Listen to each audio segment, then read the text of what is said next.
திரு ஸ்ரீகாந்த், நான் உங்களிடமிருந்தே ஆரம்பிக்கிறேன். நேரடியாக குற்றச்சாட்டு அப்படிங்கிற ஒன்றை முதலமைச்சர் கையில் எடுக்கிறாரு. சமூக நீதிக்கு எதிராகவும் மாநில உரிமைகளை பறிக்கிற வகையிலும் ஏழை எளிய மக்கள் மீது அக்கறை இல்லாதவர்களாகவும் இருக்கக்கூடிய மதவெறியர்கள் எங்கு சென்றாலும் திமுக குறித்து பேசுகிறார்கள். எந்த மாநிலத்துக்கு போனாலும் திமுக குறித்தே பேசுகிறார்கள். உள்ளூர அவர்களுக்கு ஏற்பட்டிருக்கக்கூடிய உணர்வு புலம்பல் தான் இதுக்கு காரணம் அப்படிங்கிறார் முதலமைச்சர். அதாவது முதல்ல இதை ரெண்டு கூறுகளாக நான் பதில் சொல்லணும்னு நினைக்கிறேன். முதல் கூறுகள் என்னன்னா அப்பீஸ்மெண்ட் ஃபார் மைனாரிட்டிஸ், அதாவது சிறுபான்மையினருக்கு சீராட்டு அப்படின்னு தமிழில் சொல்லிக்கலாம். அது என்ன நான் சொல்ல விளையிறேன்னா, இந்தி கூட்டணியை பொறுத்த வரைக்கும் அவங்களுடைய அணுகுமுறை, அவங்களுடைய பேச்சு, அவங்களுடைய செயல்பாடுகள் எல்லாமே சிறுபான்மையினர்களை கொஞ்சம் குளிர்விப்பதற்காக, சீராட்டுவதற்காக நான் சொன்னேன். அப்பீஸ்மெண்ட்டு நம்ம வழக்கு மொழியில் எல்லாருக்கும் புரிகிற மாதிரி பேசுகிறாங்க. அதில் எதுக்காக இது பிரதமர் மோடி இதை ஒவ்வொரு மேடையிலும் குறிப்பிட்டு பேசுகிறாருன்னா, பாஜக பொறுத்த வரைக்கும் மதத்தின் அடிப்படையிலோ, இனத்தின் அடிப்படையிலோ, சாதியின் அடிப்படையிலோ, எந்த பிரிவினைவாதத்தின் அடிப்படையிலோ மக்களை பார்ப்பதே இல்லை. நீங்கள் விவசாயிகளுக்கு பணம் கொடுத்தாங்க 6000 ரூபாய், அது இஸ்லாமியர் யாரு, கிறிஸ்தவர் யாரு, இந்து யாருன்னு பார்த்து கொடுத்தாங்களா? அப்படியெல்லாம் கொடுக்கல. எந்த விதமான திட்டங்களும் கடைக்கோடி இந்தியனை, கடைக்கோடி மனிதனை சென்றடைய வேண்டும் என்ற நோக்கத்தோடு தான் ஒவ்வொரு திட்டமும் செயல்படுத்தப்படுது. எந்த திட்டத்திலும் எந்த விதமான பாகுபாடும் இல்லை. எல்லா மக்களும் சிறப்பாக திட்டங்களின் பலன்களை பெற்றுக் கொண்டிருக்கிறார்கள். இன்னைக்கு வட மாநிலங்களில் இருக்கிற எத்தனையோ சிறுபான்மையினர்கள் மோடி அவர்களை ஆதரித்து பேசுகிறார்கள். வெளிநாடுகளில் இருக்கிற இஸ்லாமியர்கள் கூட அவரை ஆதரித்து பேசுகிறார்கள். பாகுபாடை பார்க்கிறது. இந்தியாவில் இருக்க அத்தனை பேரும் இந்தியர்கள் என்ற ஒற்றை நோக்கத்தோடு தான் பாரதிய ஜனதா கட்சி பார்க்குதே தவிர மதவாதம் பேசுவதும் இல்லை, மதவாதம் செய்வதும் இல்லை. இந்துக்களுக்கு சில மறுக்கப்பட்ட ஒரு மிக பெரிய ஒரு பிரச்சனை, 500 ஆண்டு கால பிரச்சனை. ராமர் கோயில் கட்டுறதுனால அது மதவாதம் ஆயிடாது. நல்லா யோசிச்சு பார்த்தோம்னா 500 ஆண்டுகளாக இருந்த மிகப்பெரிய பிரச்சனைக்கு தீர்வு காணப்பட்டிருக்கிறது.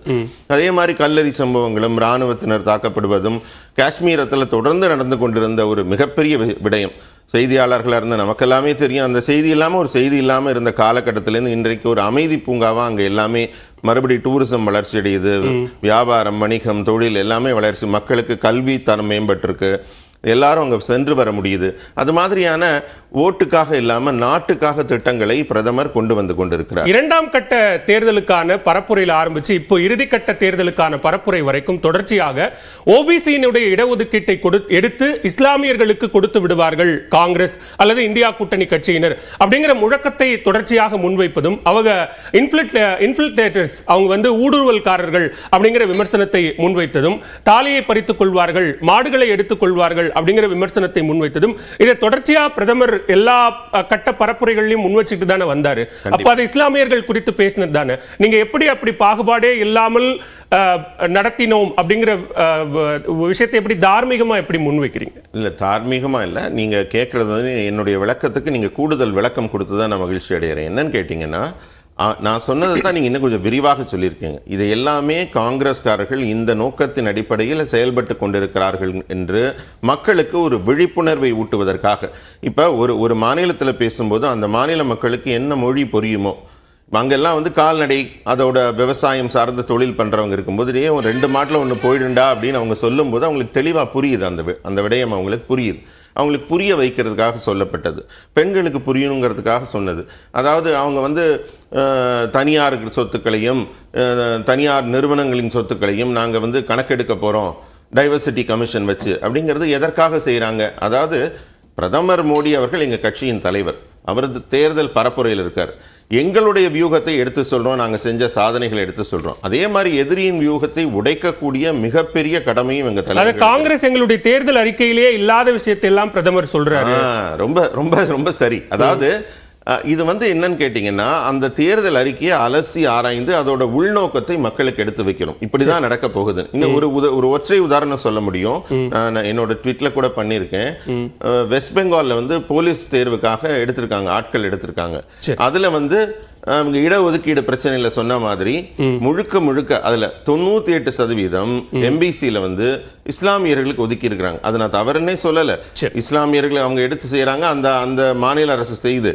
ஆனால் எம்பிசில இருக்கவங்களுக்கு அது பாதிக்கப்பட்டிருக்கு, வெறும் 2% தான் கிடைச்சிருக்குன்னு சொல்லி வெஸ்ட் பெங்கால் ஹைகோர்ட்டே அந்த அந்த உத்தரவை தள்ளுபடி பண்ணிடுச்சு. அதனால அந்த ரிசர்வேஷன் இதுவே நீக்கிட்டாங்க. இது வந்து சட்டப்பூர்வமா ஒரு நடவடிக்கை எடுத்திருக்கு. அந்த மாநிலத்தின் உயர் நீதிமன்றம் இந்த நடவடிக்கை எடுத்திருக்கு. இதைத்தானே பிரதமர் மோடி சொல்லிக் கொண்டிருக்கிறார், எல்லாத்தையும் கொடுத்துருவாங்கன்னு. இது வந்து எதிரியின் வியூகத்தை உடைக்க வேண்டும் என்ற நோக்கத்தோட பிரதமர் மக்களுக்கு விழிப்புணர்வை ஏற்படுத்திக் கொண்டிருக்கிறார்.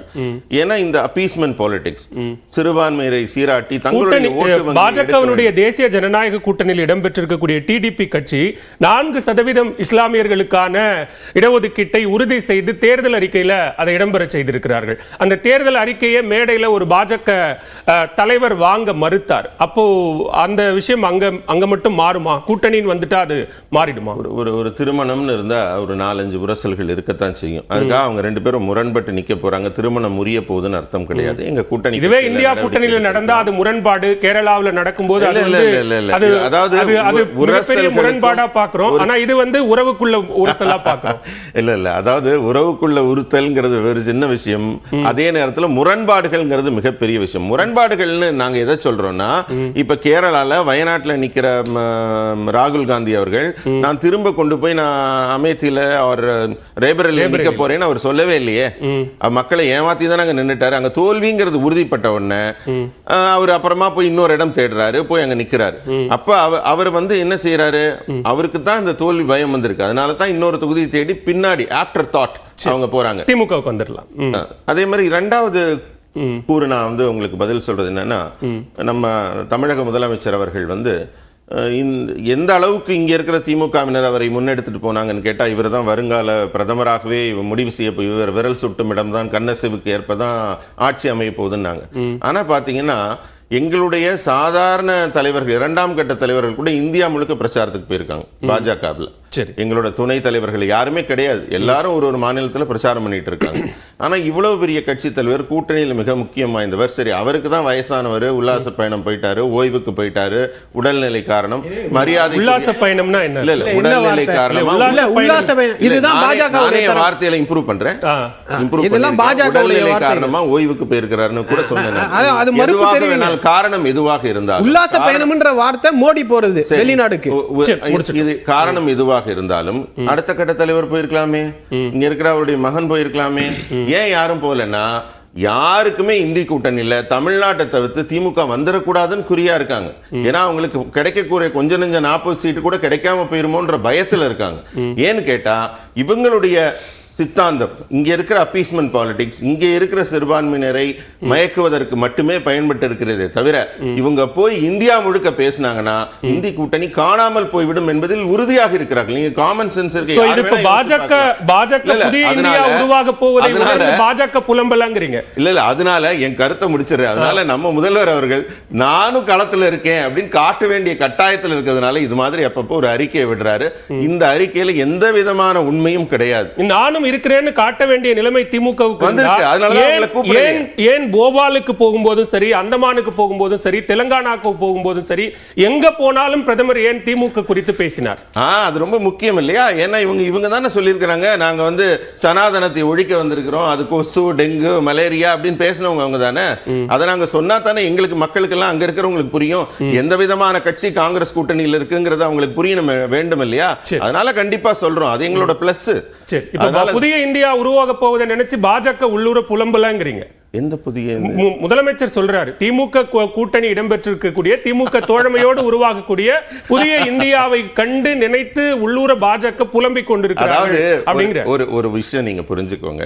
நான் வந்து இன்னொரு ஒரு மணித்துளி எடுத்துக்கிறேன், கருத்து அதிக நேரம் எடுக்க சுருக்கமா முடிச்சிடுறேன்.